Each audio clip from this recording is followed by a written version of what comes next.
Hello, everyone. Welcome to the third session of the Katz Center for Mexican Studies. And within this program, directly tied to the question of military civil society relationships in Mexico. And today we couldn't be more excited to have Professor Will Fowler here join us in St. Andrews, where we were just talking before. He's been teaching there for almost 30 years. So he was already telling us about the great joy of teaching at St. Andrews and of the life there. Professor Will Fowler needs probably no introduction for the people who are coming here. He is a world-renowned scholar of 19th century Mexico. He has written a very famous and influential book called El Pronunciamiento in the Age of Santa Ana, and more recently, a book on the Civil War in Mexico, taking Mexico, let's say, as a case study for a more general reflection on the question of civil war in the 19th century. And so with no further ado, as last sessions, we'll have Professor Fowler will talk in English, but as many people may or not know, he speaks perfect Spanish. And so once the questions come in, you can ask the questions in either English or Spanish. It's completely fine. So please, Professor, the floor is yours. Thank you very much. Thank you, Juan and Camilo. Well, thank you very much for the invitation, and the Katz Center for Mexico Studies is a very great pleasure and privilege to be here talking to you.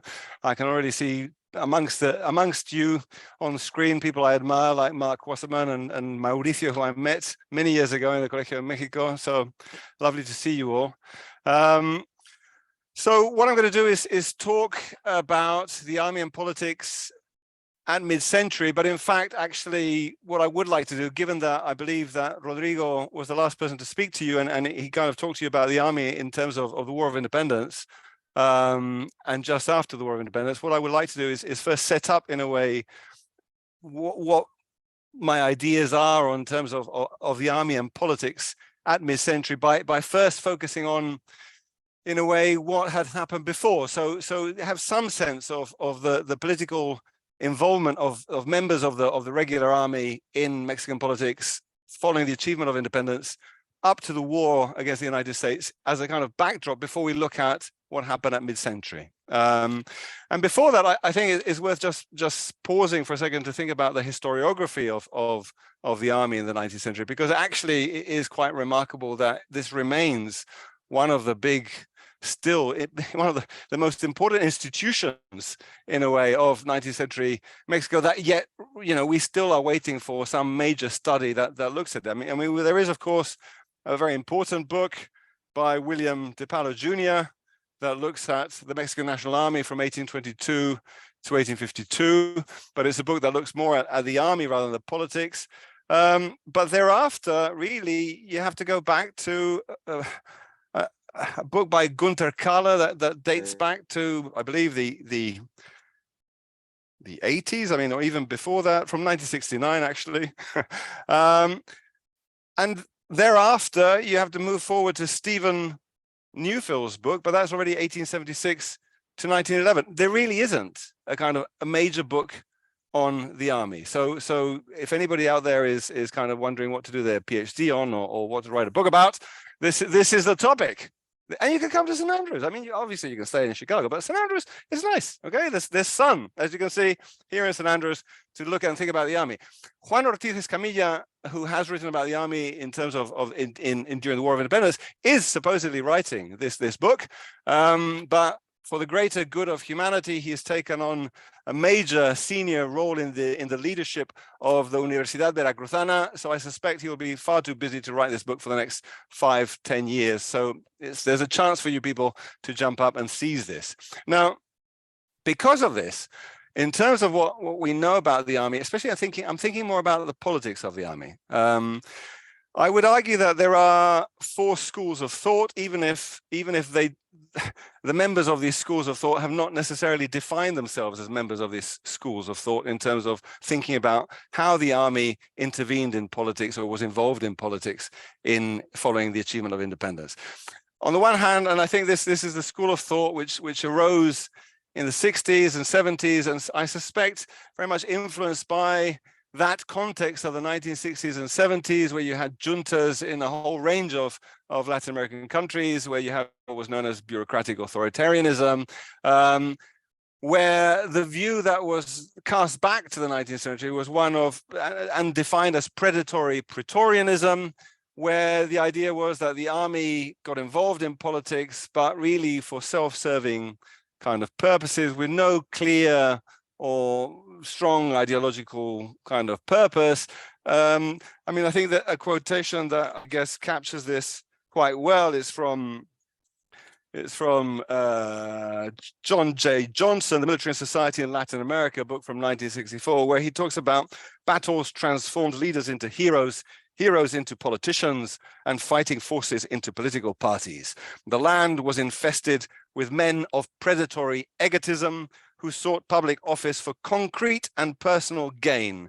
Once in office, they did not have to test their avowed political beliefs because public opinion did not exist and power, not doctrine, was decisive, right? So you have this vision, which I say at some level it may still be predominant, may still be obvious. I mean, you see this in terms of the way Santa Anna is still viewed popularly. No, this idea of this cynical opportunist kind of who uses kind of his troops and garrisons to move in, take power, and changes in terms of his politics. It doesn't matter, he's an opportunist. And so you have this idea of this military, these high-ranking officers, these warlords intervening in politics, but in a way for self-serving purposes, or pressing perhaps, and again, this is the idea of the 60s being projected back with an idea of anti-politics, seeing the army as being above kind of the melee of dirty politicians, and kind of at one level perhaps kind of alluding to in their rhetoric to being interested in defending the will of the people, but ultimately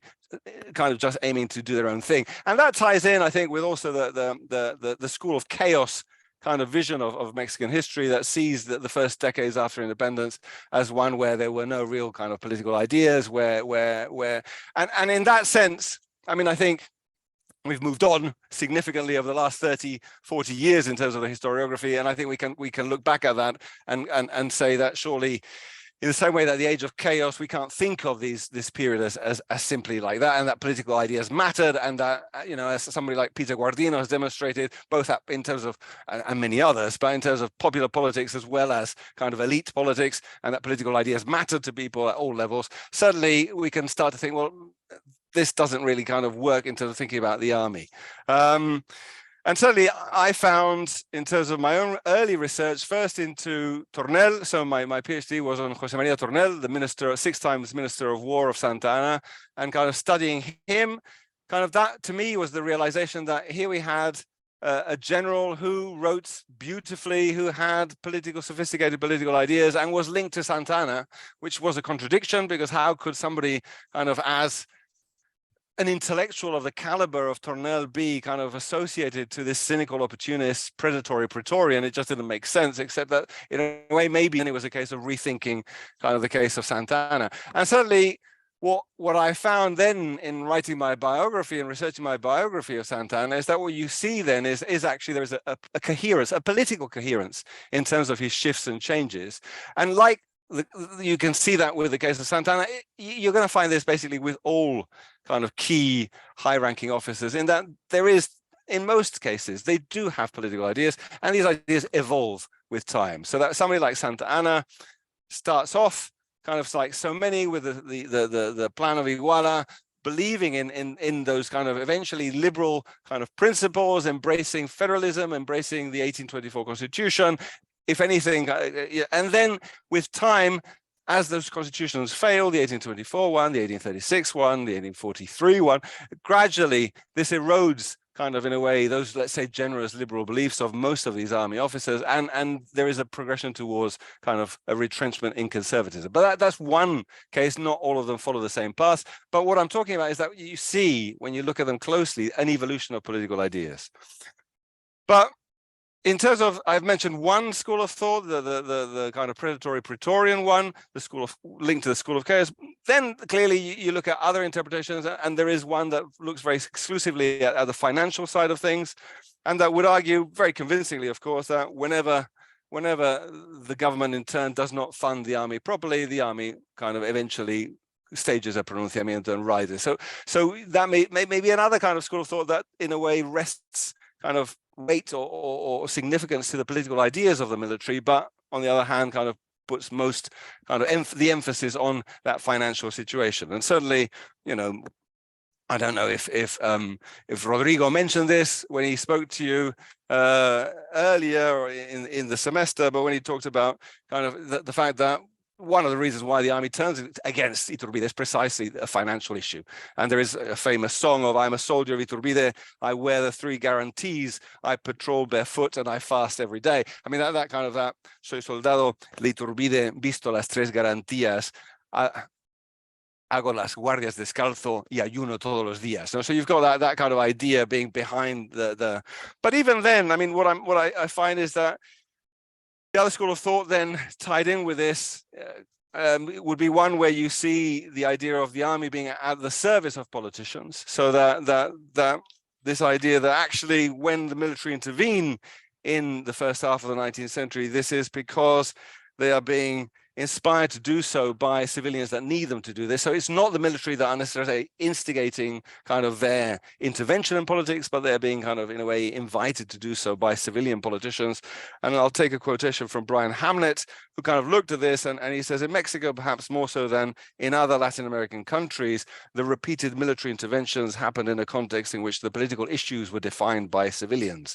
The intervention of military politicians were not motivated to promote the objectives of the army. It was determined by the nature of the constitutional conflict which existed between the civilians.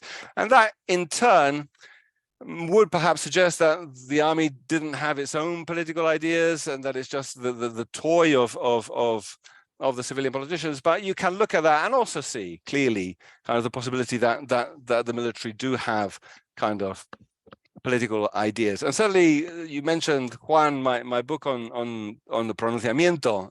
And in fact, it was a project that we had here in St. Andrews, which resulted in 3 edited volumes, as well as my monograph on that, and a number of PhDs.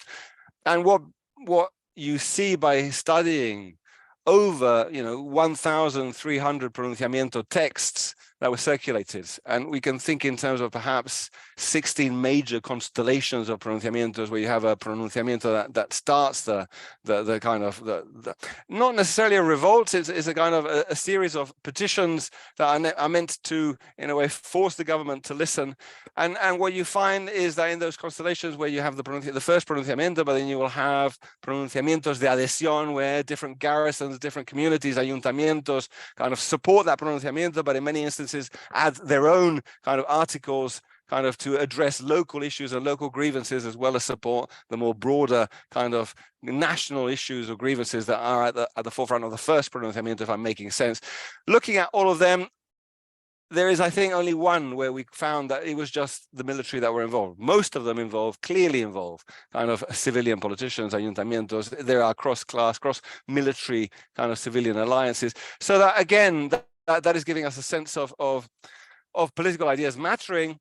But I guess significantly, and this takes us to perhaps the last school of thought, which I think is the dominant one at the moment still, and we can thank Josefina Zoraida Vázquez in a way for pushing this, but the idea that, in a way, the army, at least for the first 3 decades following independence, is a mosaic of political ideas, where it is a reflection of society, where you will find different army officers following their own kind of evolution. I mentioned Santa Anna and I mentioned Tournelle, but you will have, I don't know, royalists who fought with the royalists in the War of Independence, like somebody like Jose Joaquin de Herrera, who will become very much a moderate liberal, and will remain a kind of dedicated liberal throughout his life, being president on 2 occasions in 1845 and then again in 1848 to 51, kind of, and actually responsible with the minister Mariano Arista, his minister of war in the late 1840s, being responsible for one of the most dramatic and draconian reforms of the army that took place, cutting back on the numbers of officers and soldiers in a significant way. Somebody capable of doing that, even being a member of the army. So you've got that kind of career, but somebody who clearly does have strong political ideas, or somebody like Paredes y Arriaga, who we have somebody of a much more traditionalist kind of view, who in 1846 becomes a dictator and is arguing in a way for perhaps organizing not so much a constitution, but some kind of political system based around kind of not so much as elected kind of deputies representing kind of different constituencies, but actually having members of the army, members of the church, members of business running the country in a kind of organized way. So what you find is political ideas are there, they matter, and members of the military kind of represent them, but it's difficult to pinpoint to say, well, the army is conservative or the army is liberal, at least kind of until 1848. And I think if this is the kind of general backdrop to the mid-century that I'll spend the next 15 minutes talking about, is that what you do find is that come the 1850s, the regular army, the members of the regular army would appear to kind of become increasingly homogeneous, I guess, in their support of a conservative agenda. Now we have to kind of, again, appreciate that conservatism. This is something that I've kind of grappled with over the years in different books, from Mexico and the Age of Proposals to a book I co-edited with Humberto Morales with the Universidad de Puebla on el conservadurismo, and I'm still kind of grappling with now. But what you find, one, I think that the key point is that there are no conservatives until the 1840s. I mean, so when we use the term conservative for the first half, for the 1820s and 1830s, it's an anachronism. They only consider themselves and deem themselves and define themselves as conservatives in the 1840s through El Tiempo, the newspaper El Tiempo, through some of the editorials of Lucas Alamán, but ultimately with the foundation of the Conservative Party in 1849, right? So that is where we begin to have a conservative agenda. But the key, I guess, key event, which is going to, in a way, mark the army and define the army's political agenda in a more kind of clear way, I would say, is the war against the United States. And the war against the United States, which sees obviously all the divisions and conflicts that had pitted these different generals and high-ranking officers against each other in previous pronunciamientos and conflicts, playing out as they don't necessarily support each other in the conflict against the United States. Notwithstanding that, they do fight against the army of the United States, and the defeat is going to prove a moment of soul-searching for everybody in a way. But it will result in the army seeing themselves to a certain extent being attacked unfairly from their perspective by liberals that will then seek to curtail kind of the power of the army. And whilst before 1850, I would agree with Josefina Vázquez in terms of saying that during the early Republican period, the army is a mosaic of beliefs that reflect society. Having said that, I still find that during those decades, there are some aspects that somehow do create a sense of esprit de corps, or a sense of belonging to the army that makes those members of the army feel that they are somehow part of an institution that is distinctive, that deserves, from their perspective, kind of the respect of the population at large.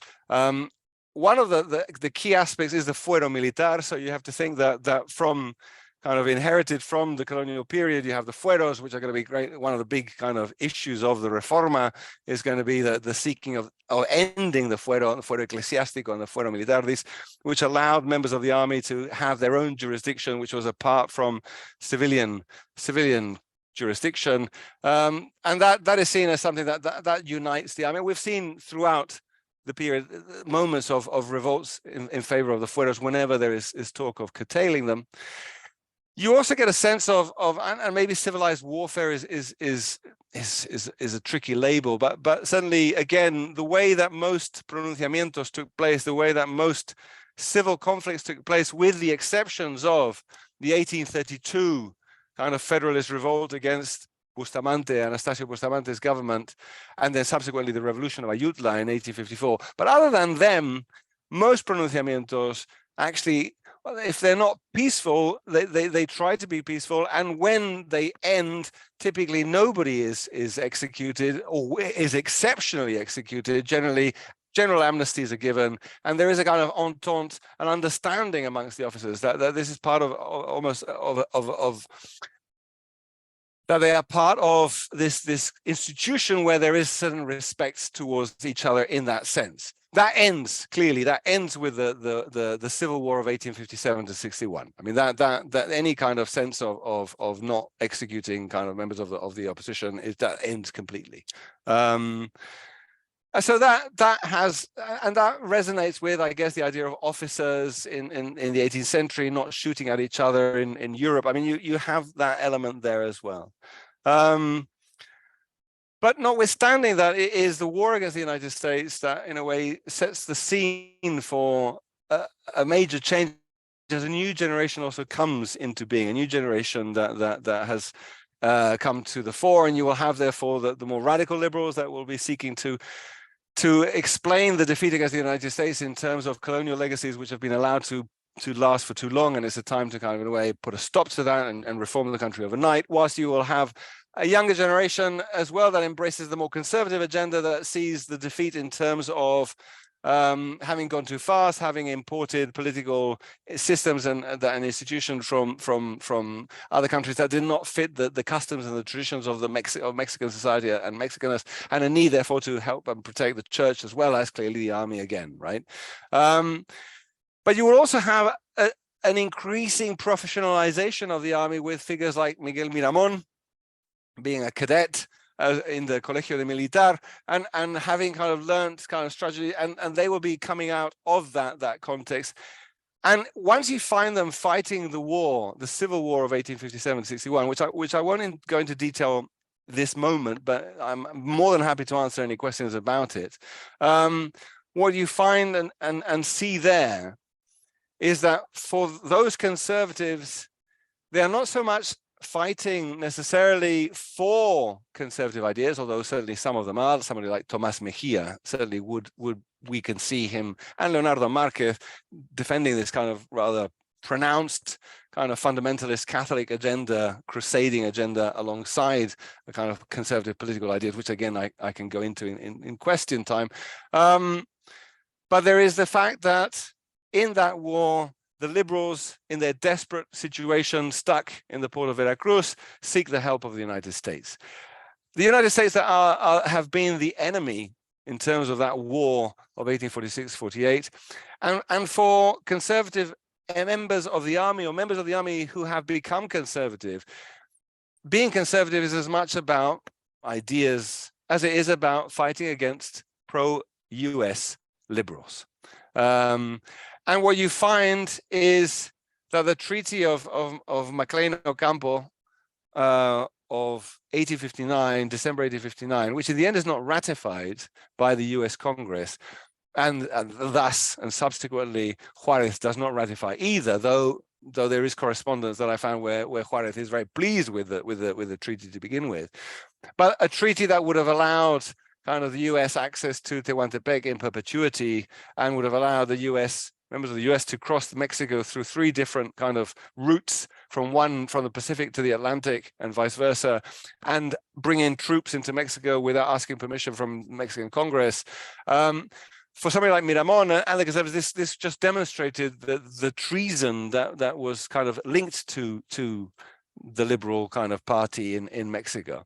And the fact that then, as this treaty was being discussed, James Buchanan supported kind of the naval intervention in Anton Lizardo on the 6th of March, where kind of the US Navy intervened and sunk, well, they didn't sink, but they captured the 2 Mexican warships that had been kind of bought in Cuba and brought over for Miramón's hope for what he hoped to be a simultaneous attack on Veracruz from the coast, from the sea and from the land at the same time. Stopping that, there is this sense that the liberals are, in a way, in the hands of the US, and that explains in part a retrenchment in a way that the regular army will therefore become kind of, in their majority, kind of conservative and opposed to, and they fighting against kind of civic militias that are organized by kind of the liberals, so that the war in itself is actually a conflict, with some obvious exceptions, a conflict between regular troops which defend the conservative cause against civic militias which defend the liberal cause. With the war over and the victory of the liberals in 1861, once the French intervention kicks off in 1862, what you find is that there will be clearly some Mexican conservative army officers that, faced with this French invasion, kind of are prepared to kind of forget and put aside kind of their hatred of the liberals and kind of join the fight against the French intervention. But for a number of key military officers, such as Miguel Miramón, and of course somebody like Leonardo Márquez, Félix Zuloaga, Tomás Mejía, it is, even if in some cases like Miramón, they struggle to support the idea of supporting the intervention, it is impossible for them to kind of throw in their lot with the liberals, because for them, the liberals are kind of tainted by their support of the United States. I've tried to give you a very quick kind of burst of a sense of the politics of the army at mid-century, but maybe we can get more out of this seminar if I open this up now and we have questions, and I'm happy to kind of dig into any particular aspect of this early Republican period in terms of the army and politics, or pronunciamientos, or the Civil War, or conservatism and the ideas of conservatism as well. Como quieran. Thank you very much, Professor Fowler, for that wonderful talk, and the tour de force really on sort of the first decades around the mid-century. The floor is open for questions. Please use the sort of hand sign to jump in if you want. And in the meantime, while people collect their thoughts, I wanted to I can start us off while people are sort of collecting what they wanna ask, and want to take us back to that last moment you were mentioning of the French intervention. Is this a point where I understand how sort of the military is conflicted because they don't want to throw the lot with the liberals, but is then the question of does the question of French intervention actually shift again? Do we see another shift of a new mosaic of ideologies after the French intervention, or simply does the military from the 50s onward just remain on this conservative path all the way down to the revolution? I think okay, there's a number of aspects to that question. I guess the first thing I would want to say is that, which I forgot to say in my brief talk, was that one of the decisions of one of the governor of Zacatecas, who is also becomes one of the leading generals of the liberals during the 1857-61 Civil War, when he takes Mexico City, kind of in December 1860, one of the first things he does on the 28th of December is to abolish the regular army. So the regular army as such is abolished, kind of with the triumph of the liberals, which in turn will explain why certain army officers are not too pleased with that and will throw in their lot with the French intervention.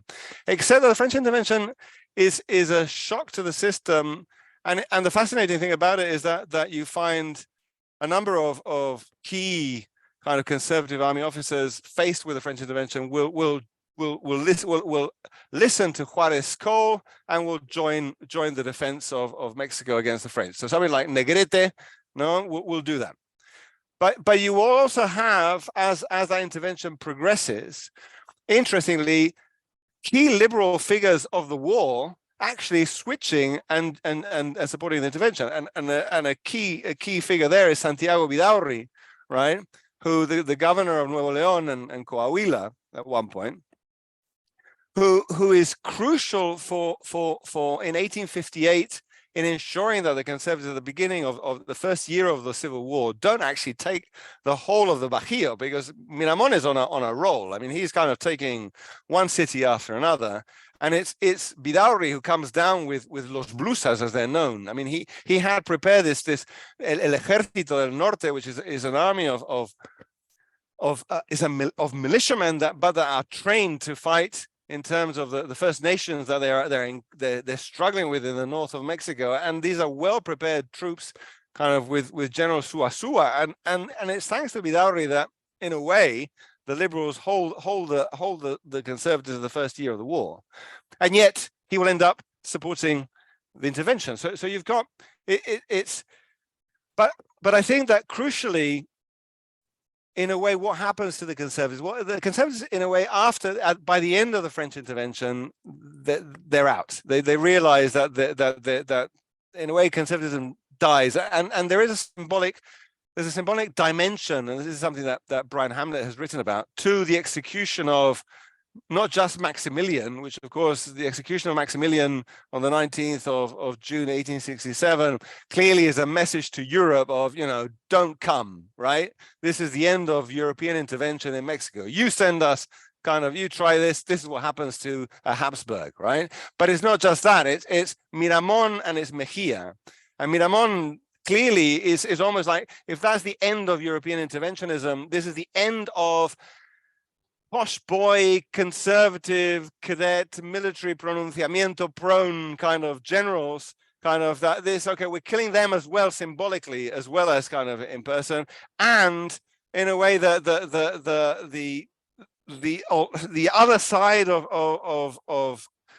Juarez coin, I'm mixing my metaphors terribly, but somebody who is Tomas Mejia, right? Indigenous, kind of extremely popular, he's the other side, is the kind of the real nemesis of Juarez in a way, the Mexico he represents.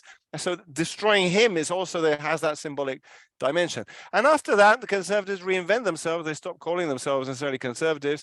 And in fact, it takes somebody like Porfirio Diaz, who is a liberal, although you wouldn't think so by the way AMLO talks about him, but Porfirio Diaz, who was a liberal, who fought against the French, but fought in the Civil War with the liberals, and who, in a way, somehow there brings this synthesis of orden y progreso, which does bring in a kind of a conservative twist to that. But by then, in a way, those most of those generals are dead, executed, or they've, some of them who went on to fight with the French were executed with the same decree that was used to execute Las Tres M's, right, in 1867.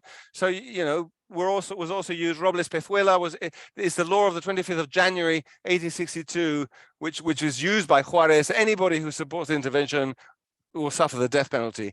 And that will be applied to many. With the extraordinary exception of Leonardo Marquez, who lives until he's 90-something and dies in 1913 in exile in Cuba, which is just kind of, what? But apart from him, anyway, I don't know if that answered your question. I got a bit carried away. Sorry. No, it does, and I don't think your metaphors are not working. I think you're providing a lot of information, but it does really help to understand these ideological trajectories up to the Porfiriato. Mauricio. Actually, sitting watching with Mauricio, I have a general and a specific question. The general question is about the geographic and regional identifications of the officer corps. And then specifically, part of the legend of Porfirio Diaz is that he slept in a bed in every town in Mexico during the wars, that he knew the country because of the scope of his action. A, is the legend true? And B, did most officers have that geographical range of experience of the nation? It is a crucial question. Now, I can't answer in terms of Porfirio Diaz specifically, but what is a fact is that by being in the army, there are two extraordinarily important social things that happen. One is precisely that if you are in the regular army, you move about. You get to see the country. Take Santa Anna. He's been everywhere, from Texas down to Yucatan. The man was, and so for members of the army, when they talk about Mexico, it actually means something to them. They have seen Mexico. They know what Oaxaca looks like. They know what, Sonora looks like. They have a sense of the nation, which is at a time when still, right, kind of when communications aren't great, when for many people, it's la patria chica, and there isn't this sense of. So that is one thing that also, I guess, gives meaning to, with all those pronunciamientos where they are intervening por el bien de la patria, in terms of listening to la voluntad nacional, even if la voluntad nacional is in their head. But even then, right, they have a sense of what that is. And also at a time when, we don't have the internet or anything like that, people have heard of these people, their names, and they might have seen them. I mean, they might have. So Santa Anna is somebody that people will have come across at some point, and will have some idea of who he is. And so when they hear that somebody like Santa Anna is now in Mexico City and is the president, they kind of know who that is. But the other key social thing is clearly that is the social fabric of the army, that this is the one institution that allows you to be, a campesino from God knows where, and maybe end up like Vicente Guerrero being president. I mean, it's so that breaks with, the army is a great leveler socially in many ways. I mean, obviously, I don't want to overplay this. I mean, a fascinating comment by Jose Maria Tornel is that this also, he's a provincial boy from Veracruz. He's from Orizaba rather than Jalapa, but he makes the comment that these kind of posh people, these rich people, this aristocracy kind of in Mexico City, they treat us men of the revolution kind of like pawns in their game. And in a way, one suspects that Santana's discomfort of being in Mexico City and wanting to get out of Mexico City is precisely something to do with again, this class issue. But that on the one hand, but the traveling certainly, and yeah, I don't know in how many beds Porfirio Diaz slept, but he is a man of action and he does move about.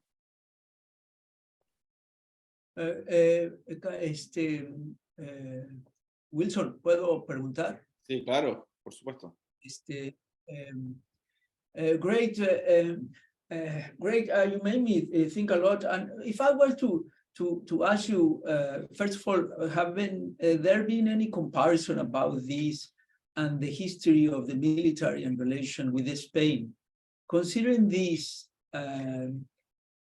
because the history, the last biography by Schubert of Espartero made me thought a lot about Mexico's pronunciamiento. So if I were to explain you why was it not in Mexico, while there in Mexico, not a Carlista kind of movement, it became the army for a while, and then the interventions, and then the liberal army after that, because of a terrible defeat.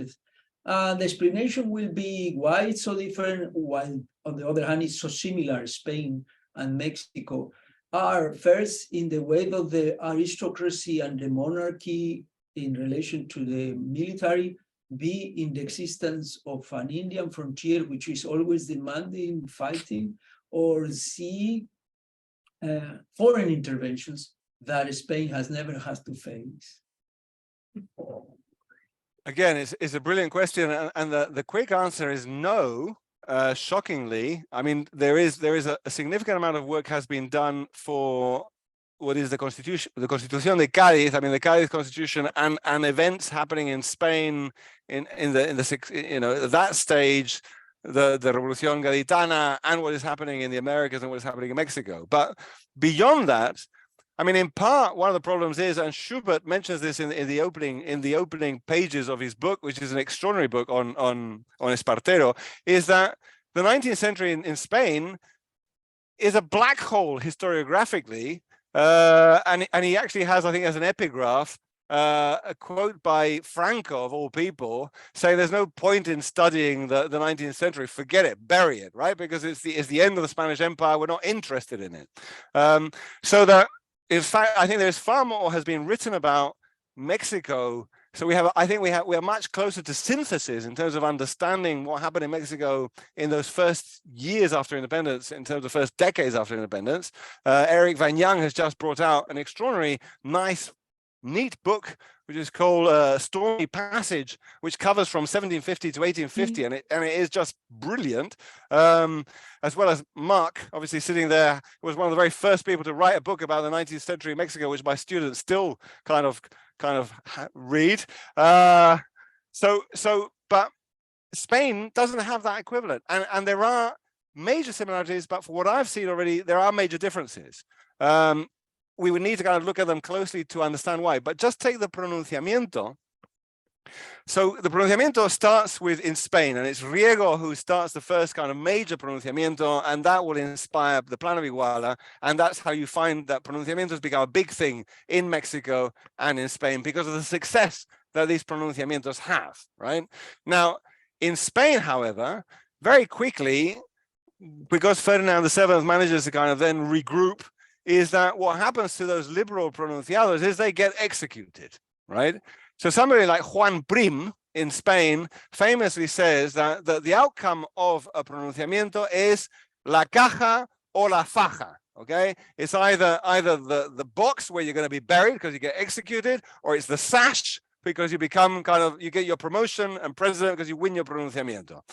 In Mexico, as I said, this idea of civilized warfare, it is really rare for people to be executed until you hit kind of the major civil war of during the revolution of Ayutla, clearly, but you hit 1857 to 61 is just horrific. I mean, that they forget anything and everything, and is a bloodbath. But before that, so that is a key difference, which is why the pronunciamientos in a way then develop differently in Mexico to Spain, because they are more about petitioning and representation with attitude, to put it somehow, whilst kind of in Spain it is more kind of military dominated.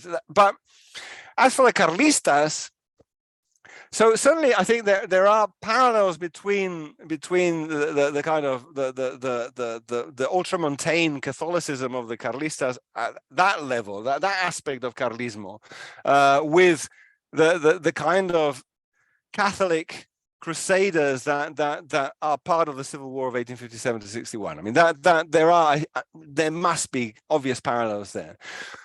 But the more regional dimension, that I guess is a difference. I mean, the question of the Basque country, the question of Catalonia, it poses differences.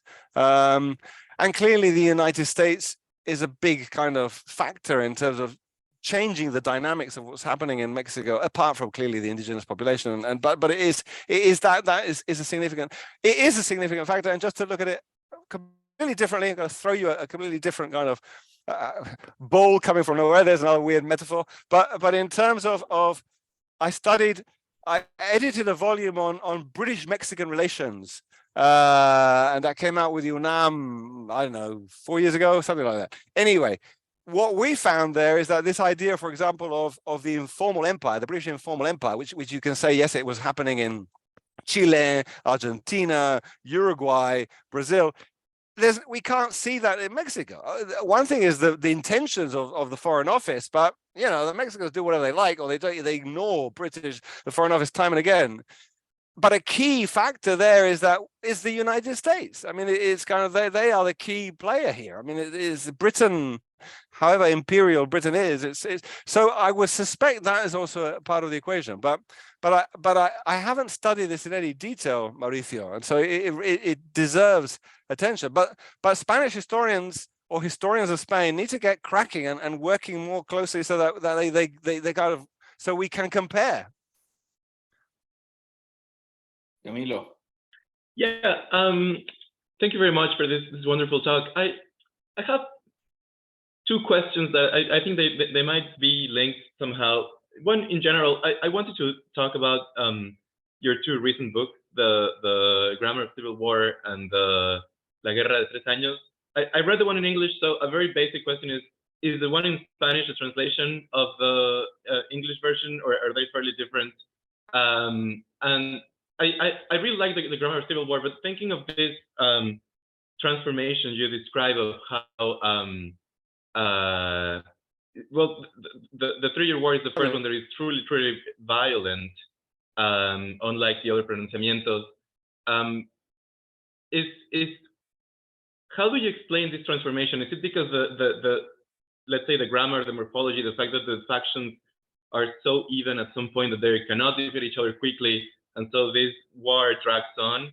Or is there like a broader ideological transformation related to liberal support for the U.S. and the fact that the conservatives see this as a betrayal of the nation? So what changes that around this war that allows for this unseen violence?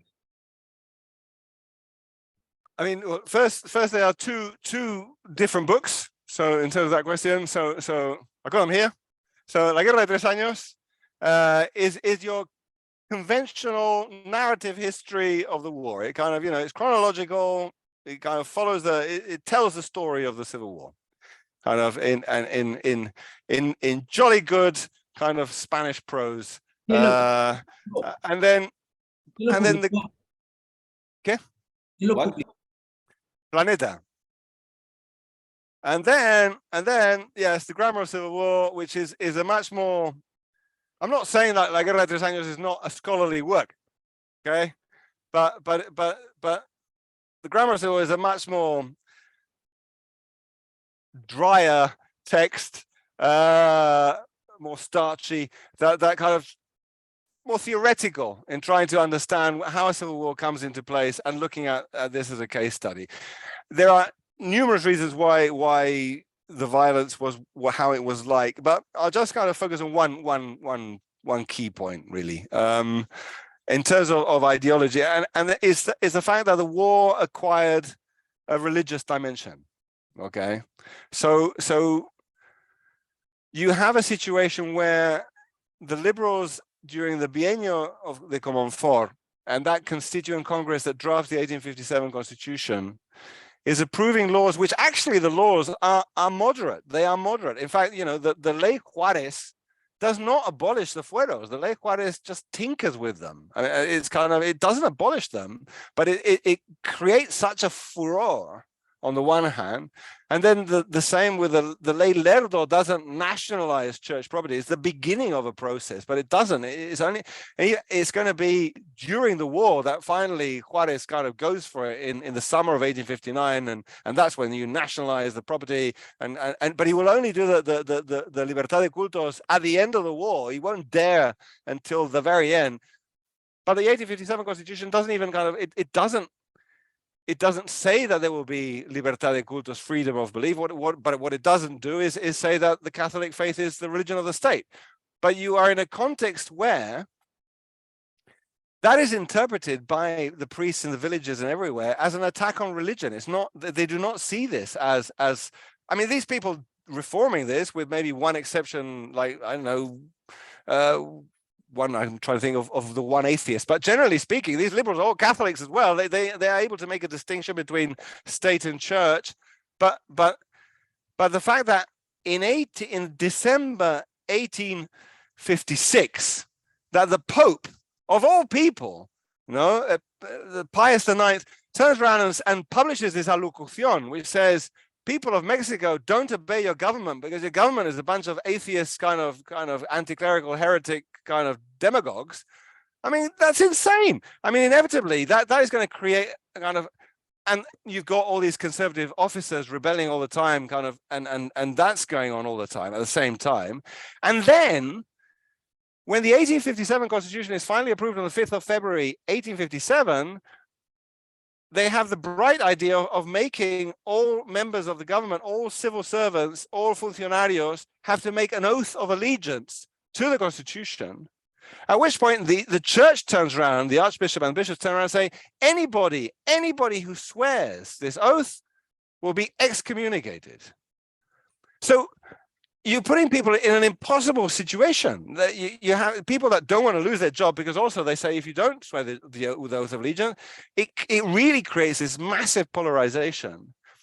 Then the scenes that I experienced in the villages across Mexico of that day, where the churches are taken by the priests, close the churches, they do not ring the bells. You have liberals breaking into the churches to ring the bells. And the violence that starts to play out, this is the beginning of a kind of a horrific situation that escalates.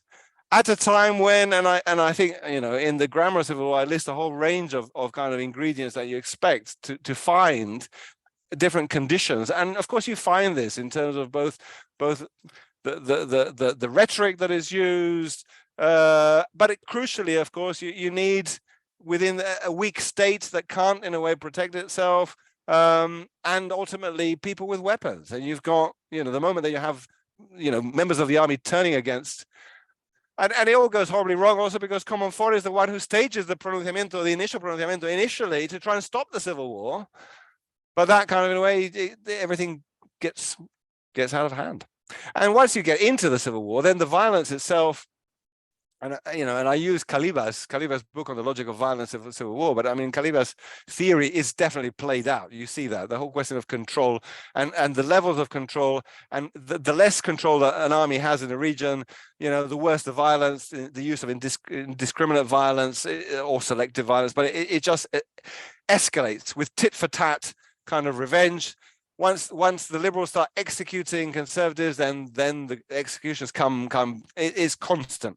And once the war really kicks off, I mean, I struggled kind of reading letter after letter after letter, kind of when I was doing the field work for this, working in regional archives in Mexico, reading, you know, in particular, I was in Jalisco, in Guanajuato, in San Luis Potosí, and in Querétaro, just reading the correspondence of the communities writing to either the liberal or the military commander nearby, saying, please come and help us, kind of, because, you know, this army has come in and done this, or that army has come in and done that. But actually, the horrific violence is more to do with local grievances, local issues, with communities using this kind of Pandora box that's been opened, kind of, that has legitimized the possibility of killing their neighbors, because now it's okay if you claim the neighbor as a liberal or you claim the neighbor as a conservative, depending on who has the upper hand in your region. And it's horrific. And cases where people are saying, come and rescue me, they're accusing me of being a conservative. I'm not a conservative. They're just using this to kind of try and kill me, right? And the horror of it is that once it gets going, it just is very difficult to stop.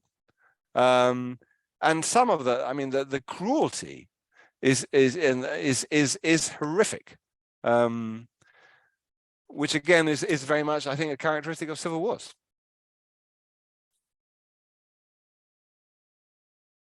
I wanted to jump in with a question that sort of flips a bit the last point of conversation, like sort of moving to a different topic. But I've always been struck or being fascinated by this fact that during the 19th century, you could have, and even in the early 20th century, you could sort of dissolve the army or make opposition to the army with troops raised from civilian guard and people. What did it mean to be part of the military in the sort of 19th century? What type of training did that mean? What type of professionalization did that mean?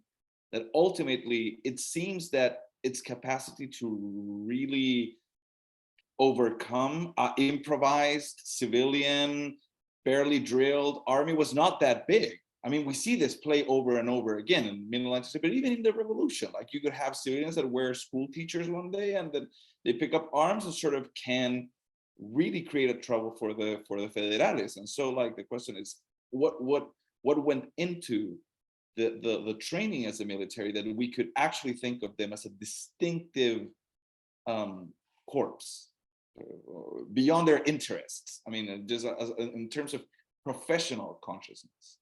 Of being someone that has a special skill that is different from the rest of the citizenship. I mean, I think that you will only really see anything close to that at a high-ranking officer level, and essentially, I think that the reality of the army is that it's not a professional army, and to think of it is again, it's anachronistic and it doesn't work. And in fact, I mean, many years ago, I produced this little booklet, kind of on the army, which came out with research papers of the institute. There used to be an Institute of Latin American Studies in London, very good institute. Sadly, they kind of closed that. But anyway,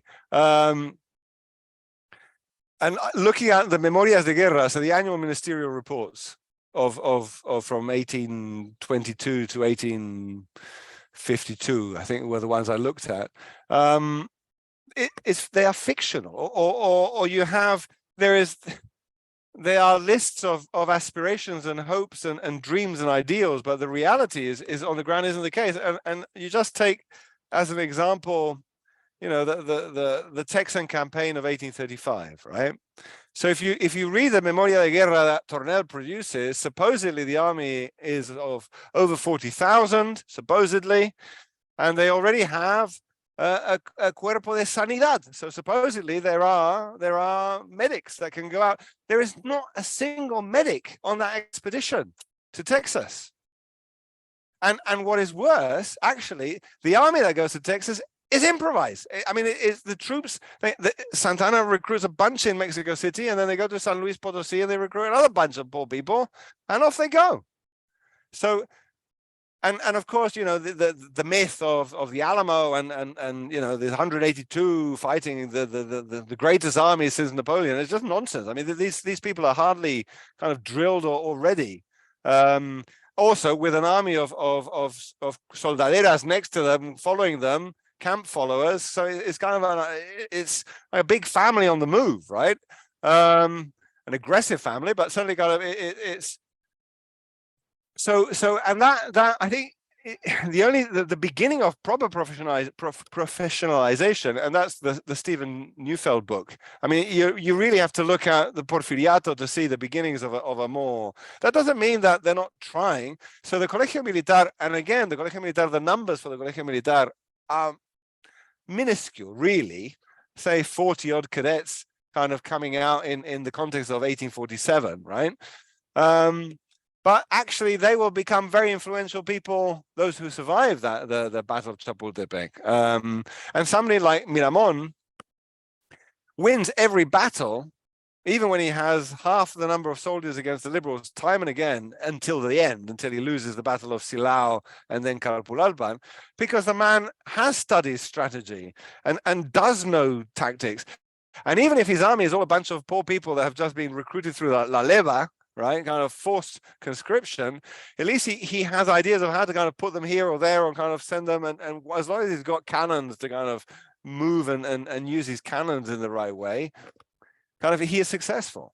But I think that any sense of is going to be amongst officers in a way, and I can't remember whether I wrote this or I dreamt this, but that this idea that to a certain extent one would see an analogy of 19th century armies being more like kind of, I don't know, the Sandinista army as they kind of won in 1979, or the Cuban Revolutionary Army in 1959, right? So somebody like a general like Castro, who isn't really a general, but suddenly he's in a uniform because that's the war has made him like that. And many of the people that came out in the 1820s are like that. I mean, Tornel was an insurgente before he became, and similarly, obviously, Guadalupe Victoria and but having said that, there's a whole other bunch, Anastasio Bustamante, Santana, and so forth, that were royalist officers, kind of who then kind of buy into this new kind of military thing.